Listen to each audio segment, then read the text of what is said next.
Well. Big welcome to all of you. Happy fall, whether you like it or not. It's here. We are in a series on this life of an Old Testament character named Joseph. We started it last weekend, so this is week 2. I'm glad you're back for that. And whether or not you slept through church all your life and you know who you are, or you just didn't go to church all your life, my guess is at some point you've heard of this character that we're studying. This guy named Joseph. Andrew Lloyd Webber even put a musical together on the life of Joseph that's very, very popular. Anybody know the name of it? It's not Mamma Mia. It's not Grease. It's not Phantom of the Opera. It is, and here's the name, you already know, Joseph and the Amazing Technicolor Dreamcoat. Not surprising at all that someone's put this into a musical. Not surprising at all, it made its way into a movie because this character, Joseph's life, is fascinating. Not just because of the coat of many colors that he wore, which was purple and gold, we know that. Not because of that, but because of his life. His life was a story of tragedy and triumph. I mean, it's just this amazing, amazing story that we're going to be looking at over the next 6 weeks or so. It's a story of him getting beat down by life, and then it's Joseph getting back up on his feet. And then it's Joseph getting beat down again, getting back up on his feet, beat down again, back up on his feet. But here's the cool thing about Joseph. Every time he gets up, and he gets up time and time and time again, but every time he gets up, ready for this? He's not bitter, but he's better.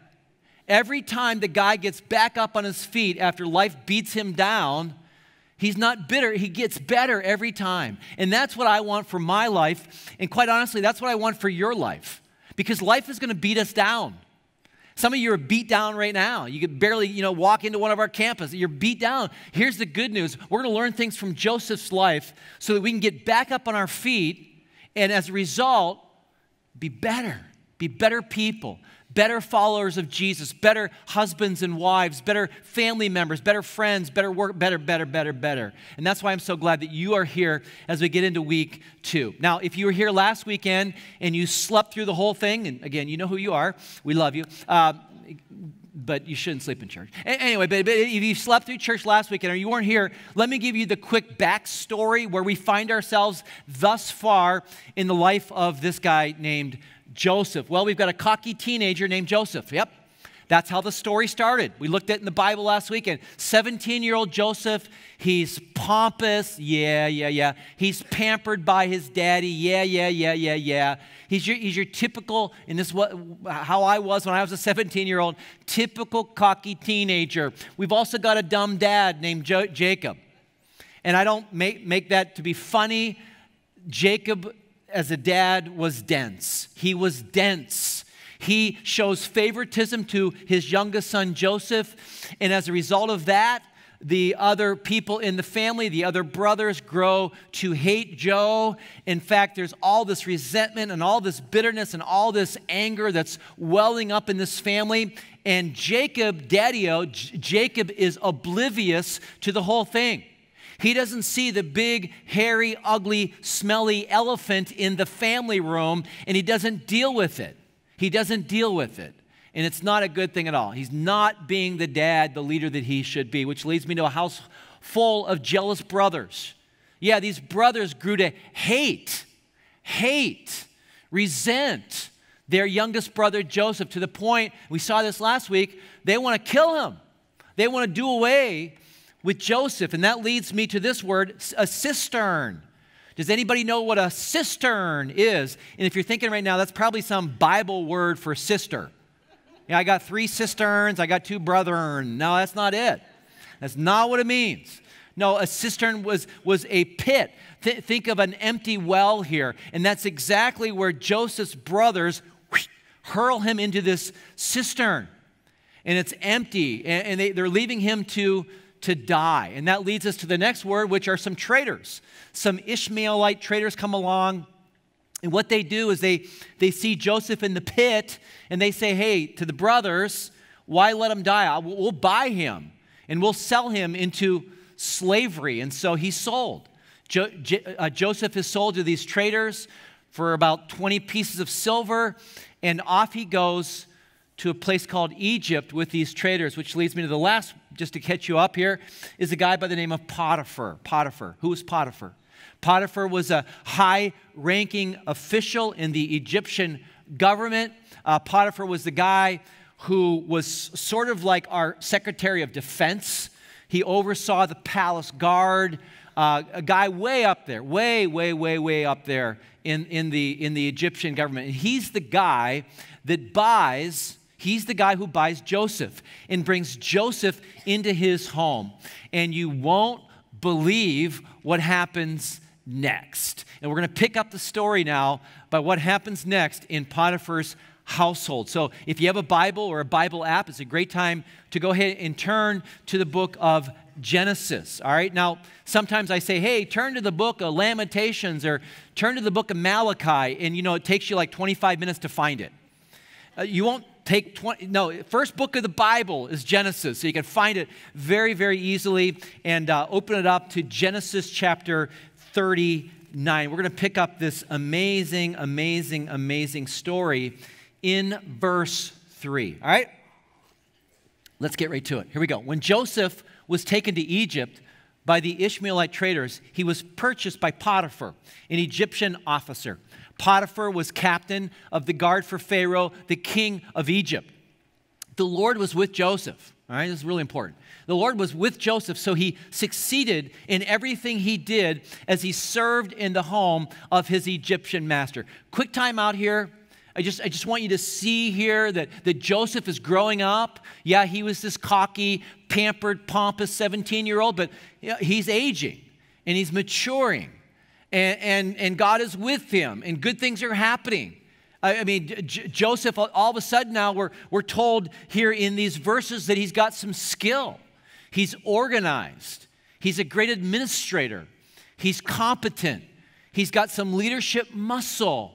He crosses the T's and he dots the I's, and he's very detailed, and things are going very, very well for Potiphar, who's put Joseph in charge. I just want you to get that.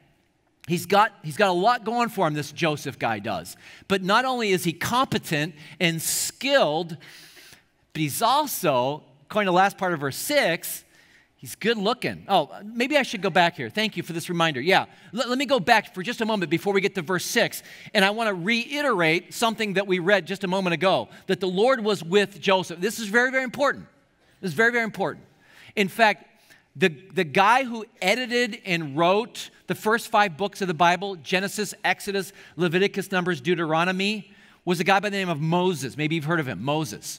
And Moses puts these stories together of these, he edits all this stuff. And it's very, very important to note here that as you read the life of Joseph, which starts like in Genesis 38 and goes all the way to Genesis 50, as you read this phrase right here, Moses makes sure that we hear it again and again. The Lord was with Joseph. And then we read the next account. The Lord was with Joseph. And then we come back and read some more. The Lord was with Joseph. Now, this is a little Bible 101 tip for everybody.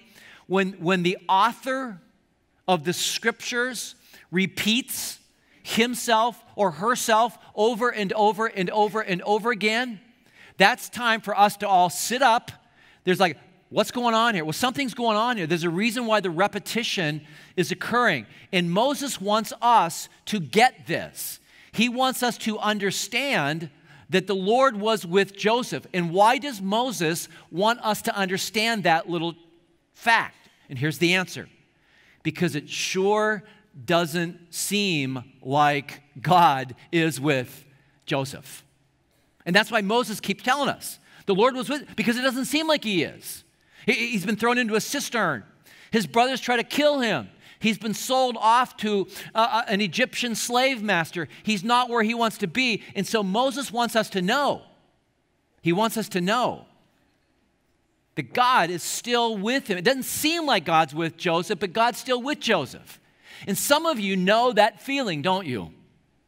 Because it doesn't seem like God is with you right now. If I asked you as you walked into one of our campuses, hey, is God with you? You're going to, well, you know what? My life sucks. My life's a mess right now. No, it doesn't seem like God's with me at all. Now, so maybe that's where you're at. And if that's where you're at, I'm so glad you're here because we're going to learn some really, really good things. Now, we just read the fact that Joseph, okay, so God's with him. He's got all these skills. He's a competent dude, right? And then we get to the last part of verse 6. And let's read this. It says, Potiphar noticed this, realized that the Lord's with Joseph, giving him success in everything he did. This pleased Potiphar. Potiphar's smart. So what did he do? He soon made Joseph his personal attendant. He put him in charge of his entire household and everything he owned. From that day, Joseph was put in charge of his master's household and property. What? The Lord began to bless Potiphar's household for Joseph's sake. All his household affairs ran smoothly, and his crops and livestock flourished. So Potiphar gave Joseph complete administrative responsibility over everything he owned. With Joseph there, he didn't worry about a thing except what kind of food to eat. Now, this is Moses' attempt to be funny here. We don't have to laugh, though. I don't really think Moses is that funny. But anyway, you know, someday when I see him, hey, good try, a humor dude, but it wasn't really that funny. But anyway, what we're learning here is Joseph's got the Midas touch. Everything Joseph touches turns to gold. Competent dude. But that's not all. Here, let's go back to verse 6 here. Also, note this. Joseph was a very handsome and well-built young man. Oh, so not only is he competent and skilled and administratively gifted, he's also got curb appeal. He is a Hollywood, head turner, right? He's got the square jaw, the curly hair, the bulging, don't even look at me, bulging biceps. Wouldn't you love, don't you wish we had a picture of Joseph? Don't you wish we had a picture of 20-year-old Joseph? Don't you wish? Well, we found one. Anybody want to see it? All of our campuses participating? No, you don't want to see it? All right, I won't show it to you. How many of you want to see Joseph? 20, okay, here it is, right here. You're welcome, ladies. You're welcome. Yeah, we found this picture of Joseph. Actually, I wanted to show you a picture of Joseph. Just kind of wanted to be funny a little bit. So I asked our administrator who puts all these slides together. Her name's Shelly. I said, "Hey, Shelly, find me a good picture of a young hunk." And so she's sitting at her desk in her cubicle, which is visible to everybody on our staff. And all day, she's trying to, and everybody's walking by looking at Shelly going, yeah, Shelly, HR, she's not doing her, no, she's doing her job. You just didn't know that, yeah. She was so embarrassed that day, but anyway. So, yeah, so that's kind of what young Joe looked like back then, maybe. I don't know. Looks a lot like Arnold to me, but anyway, the guy's got skill and the guy's got the looks, okay? And so we're not surprised by what we read next. And Potiphar's wife, cue the Barry White music. And Potiphar's wife soon began to look at him lustfully. Come and sleep with me, she demanded. By the way, I looked up the Hebrew word. It doesn't mean sleep. Do I need to go any further? Are you good? Do I need to explain? No, not talking about sleeping at all. She wants to fool around with him. She wants to go to bed with him. And we don't know why, really. We don't know much about Potiphar's wife. We don't even know what her name is. I call her Mrs. Potiphar. That's not her name. But we don't know whether she's going through her own version of an Egyptian midlife crisis. We don't know if she's read too many romance scrolls. We don't know if she's watched too many episodes of The Bachelor, and you all know who you are. We don't know if her husband's being... Oh, there's a whole lot of elbows going on right now. We don't know if her husband was inattentive to her needs. But what we do know is that she's made a play on the Hebrew slave. That's what we know. The other thing we know is that Joseph responds as well. And here's how he responded. But Joseph refused. Look, he told her, my master trusts me with everything in his entire household. No one here has more authority than I do. He has held back nothing from me except you, because you are, look at this, you are his wife. Hey, lady, he didn't do that, but hey, lady, wake up here. You are married. You have a husband. You have a husband. Come on. I mean, he's trying to wake her up here because you are his wife. How could I, look at this. How could I do such a wicked thing? It would be a great sin against God. You know what I think? I think Joseph's growing up, don't you?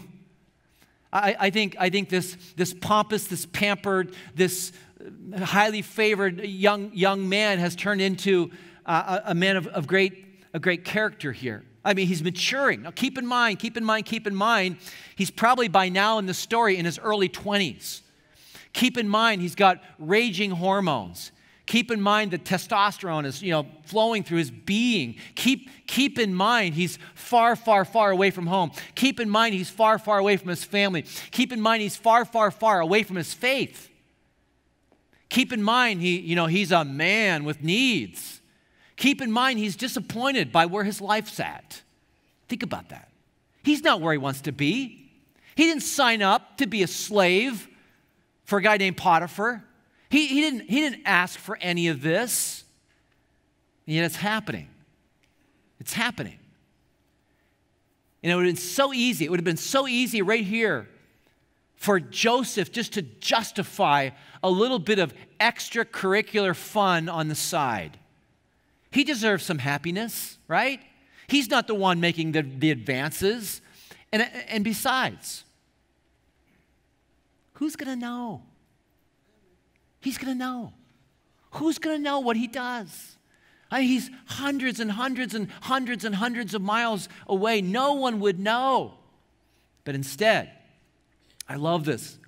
He says, how could I do such a wicked thing? It would be a great sin against God. Wow. You know what I label that? I label that rare resolve. We don't see that kind of resolve very much these days, and I don't think they saw very much of it back then either. It is atypical tenacity is what it is. It is grit. It is determination. It is just, I'm going to do the right thing, even if I have to pay the consequences. And this is where Joseph finds himself. And he doesn't waffle, does he? He doesn't hesitate, does he? He doesn't say, hang on, Potiphar's wife. Let me think about this for a moment. Let me do some pros and cons here. Let me think about your offer to come to bed with you. Let me just think about that. No. He doesn't do any of that.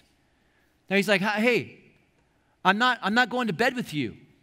I'm not going to do this evil thing. You're a married woman. I'm not going to do this thing which is a great sin in God's sight. And I think what Joseph models for us here is something that we all need to get our arms around. Whether you're a student here, whether you're single, whether you're married, whether you've been married, you're divorced now, whether you're old or whether you're young. I think what Joseph gives us here is a great, great, great principle. And here it is. Decide in advance where you will draw the line sexually. I'm going to let that sit for a moment, because this is so, so important for every single one of us to hear. The principle here is to decide in advance where you're going to draw the line sexually to the place where you're not going to cross that line. The time to do it is not when you're in the back seat and the hormones are raging. The time to do it is not when you're all alone with your date at someone's home. The time to do it is not when you're on that business trip and you and this coworker kind of are making eyes at each other. The time to do it is not when someone's ripping your clothes off and saying, hey, that's not the time. The time to do it is before you need to make that decision. The time to do it is to do it in advance of whatever that moment is. And I love Joseph's response here. I mean, I just love the fact that he's like, no, I'm not going there. It was a decision he had already made in advance. Case closed. Joseph's like, nope, not doing that. Not doing that. Case closed. That's it. So, what we read next is, so Potiphar's wife went away and left him alone, right? Wrong. She kept putting pressure on Joseph day after day, but he refused to sleep with her, and he kept out of her way as much as possible. Good for you, Joe. I mean, Joseph does the right thing here. Give Mrs. Potiphar an A+ for her persistence, right? But give Joseph an A+, plus for his resistance. And as I read that story, I thought to myself, isn't that the way temptation works? Again, it doesn't matter how old, how young, whatever stage you're in life. Temptation just keeps coming, and it keeps coming, keeps banging on the door.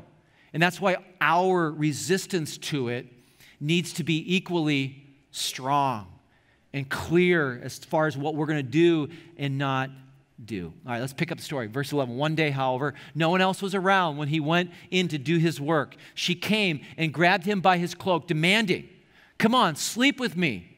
Joseph try to picture this.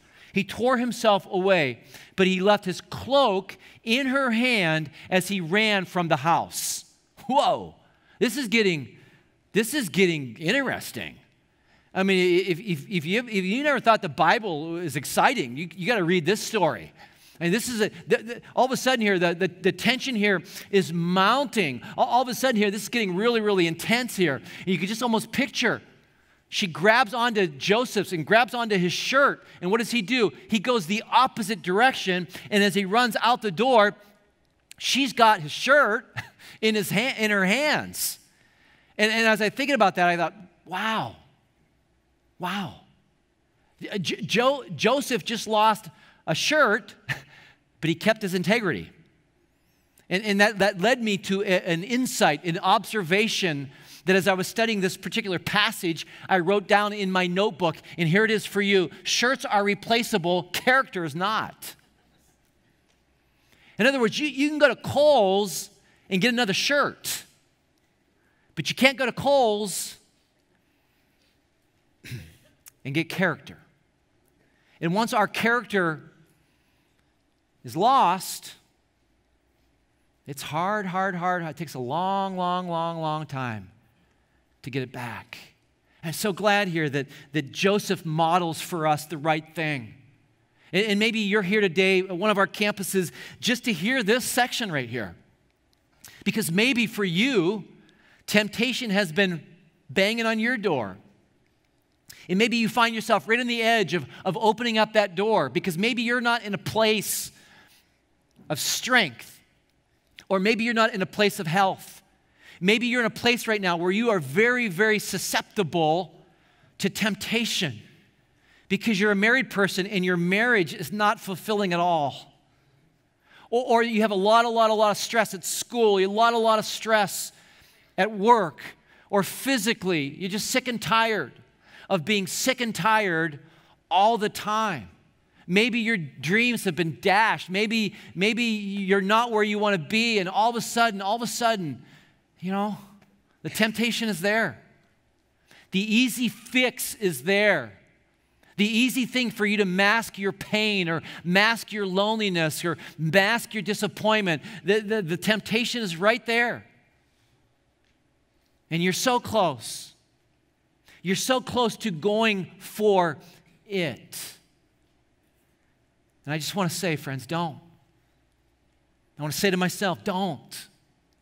Do the Joseph thing. Run. Flee. Because here's the truth. Doing something stupid never fixes anything.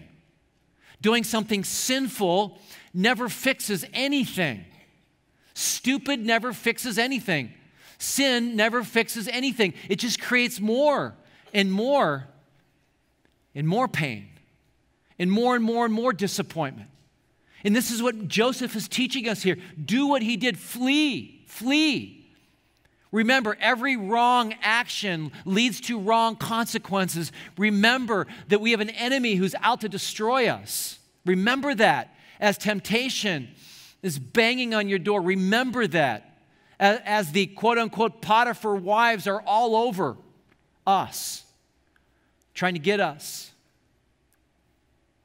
to forget about character and to forget about integrity and go for whatever it is they're trying to do. Joseph does the right thing. He runs. He flees.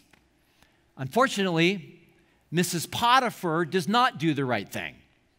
Let's pick up the story. When she saw that she was holding his cloak and he had fled, she called out to her servants. Soon all the men came running. "Look," she said, "my husband has brought this Hebrew slave here to make fools of us. He came into my room to rape me." But I screamed. When he heard me scream, he ran outside and got away, but he left his cloak behind with me. She kept the cloak with her until her husband came home. Then she told him her story. "That Hebrew slave you brought into our house tried to come in and fool around with me." "Really?" she said.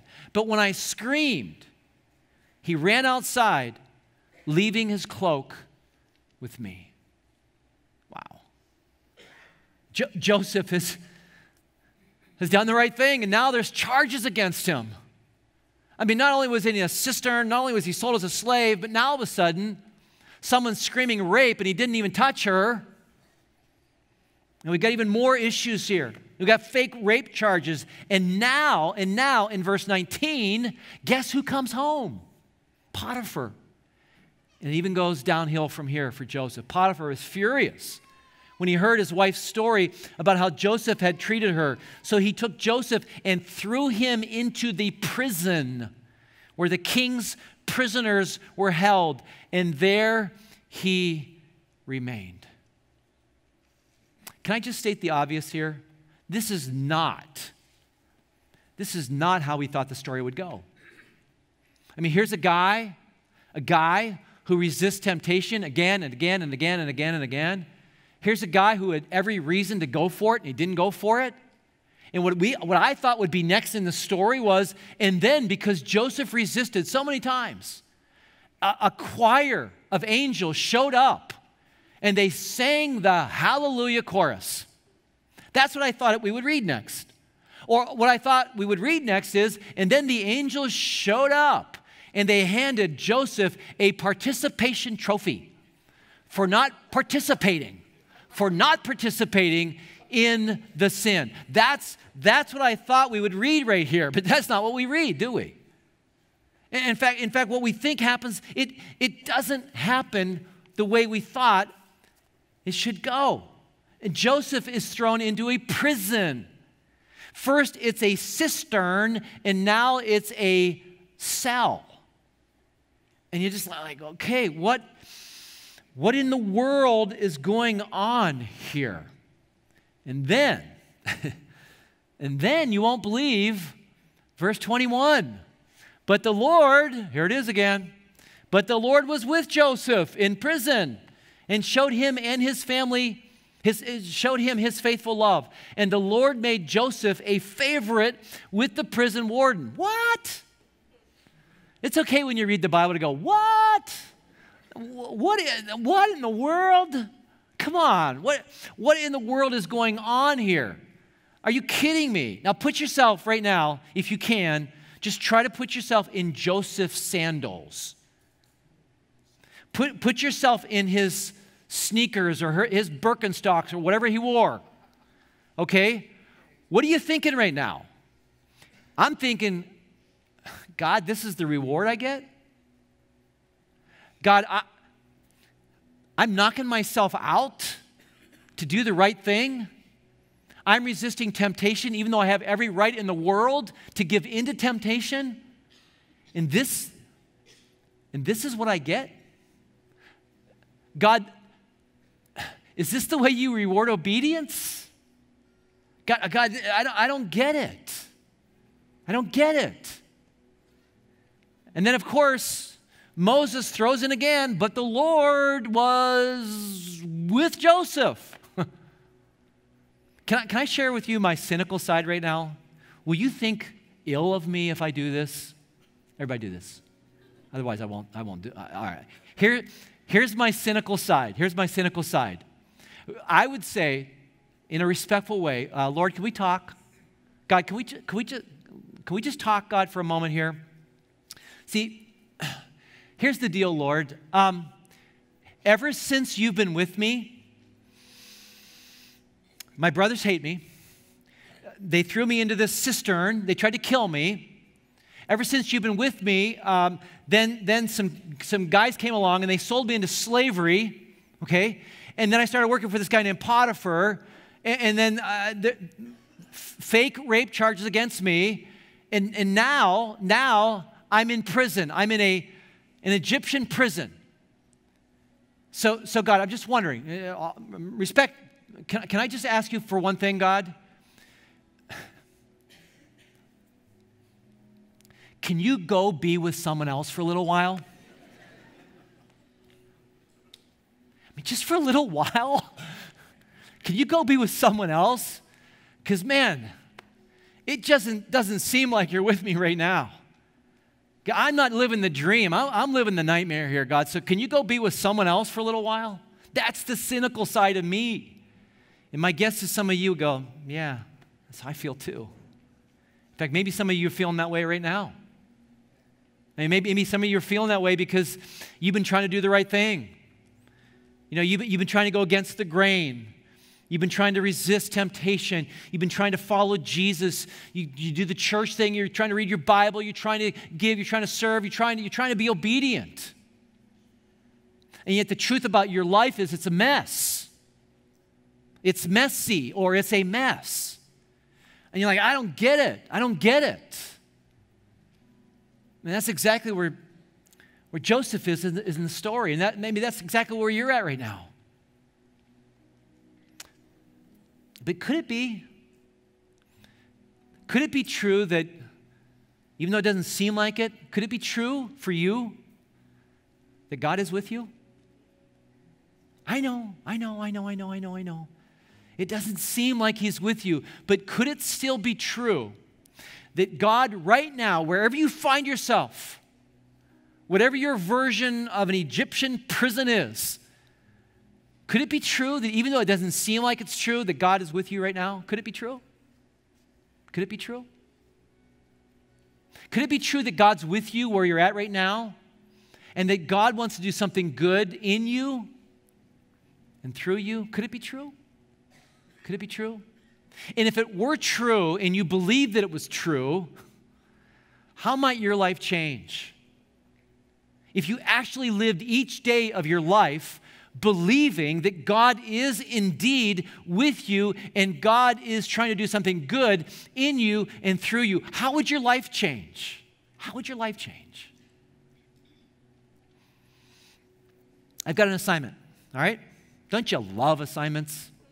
Yeah. Here's the assignment I have for you. I want you for the next 7 days, not the next 70 days, because you wouldn't do anything I asked you to do, but for the next 7 days, would you wake up every morning? Would you walk into your day, whatever your day looks like? Would you just believe and act this way, that God is with you? For the next 7 days. For the next 7 days. Just believe in faith for the next 7 days that God's with you, wherever you find yourself. So when you go off to work or you go off to school and you're dealing with all the drama and all the stress and all the tension and all the games people play and all the cruelty and all the, would you in that moment, for just the next 7 days, would you believe that God is with you at school, at work, in the midst of all that? And as you go home today, would you believe that God is with you in your home or in your condo or in your apartment, wherever you find yourself? Would you believe that? Regardless of what's going on in your home, the conflict, the strife, the silence, the whatever's going on, the loneliness, whatever it might be, would you just believe for the next 7 days that God is with you in your home? Would you believe that? And whatever's going on in your life for the next 7 days, regardless of whether you're dealing with depression or loneliness, or you're dealing with anxiety, or you're dealing with disappointment, or you're dealing with just sickness, physical sickness, or whatever it might be, would you for the next 7 days, would you simply believe that in that moment you find yourself in, that God is with you, that He is with you, and that He's up to something for your good, for your good? Will you do that? That's the first thing I'm going to ask you to do. In fact, as you leave today, at all of our campuses, you're gonna be given a penny. Oprah gives cars, we give pennies. Okay? We're going to give you a penny. And what I'm going to ask you to do with this penny is what I've done with my other penny. I put it in my shoe. Seriously, I've been walking around now for a couple days with a penny in my shoe. I'm going to ask you to do it as well. Put the penny in your shoe. If you're a sandal person, put it in your pocket, because we're not giving you another penny. These don't grow on trees, you know. No, put this somewhere where every day you're going to feel it. I feel the penny. I feel the penny right now. It's in my right shoe. Put it there, and every time you feel the penny, I want it to be your trigger, that God is with, just like this penny is with me, God is with me. And I want that to be your belief. Just for the next 7 days. Take the penny away, then you don't have to do it ever again. I want you for the next 7 days to put this somewhere where you feel it every day. Put it in your shoe, all right? That's the first thing I want you to do. And the second thing I want you to do is I want you to come back next week for week 3 of this series. Why? Because we're going to start to see, finally, what God is trying to do in Joseph's life. It's just, lights are just going to start coming on for all of us, all right? So let me pray. Bow. God, first of all, we thank you so much for this story. Thank you that Moses preserved the story that it made into this book that we call the Bible. And thank you for Joseph and his, not his coat of many colors, but his heart that was yours, that belonged to you. And God, it's our prayer that you'd give us the resolve, the rare resolve that Joseph had. You'd give us the atypical tenacity, God, that we see marked in Joseph's life. And God, would you also give us the faith to believe that you're actually with us? Even when it doesn't seem like you're with us, would you give us the faith to believe that you are? And may we live in that reality these next several days. And God, may you do something remarkable as a result of us believing that in faith. And most of all, we thank you for Jesus, who showed us the greatest example of determination and resolve and grit as he went to the cross for us. And it's in his name that we pray all these things. And everybody said together, amen.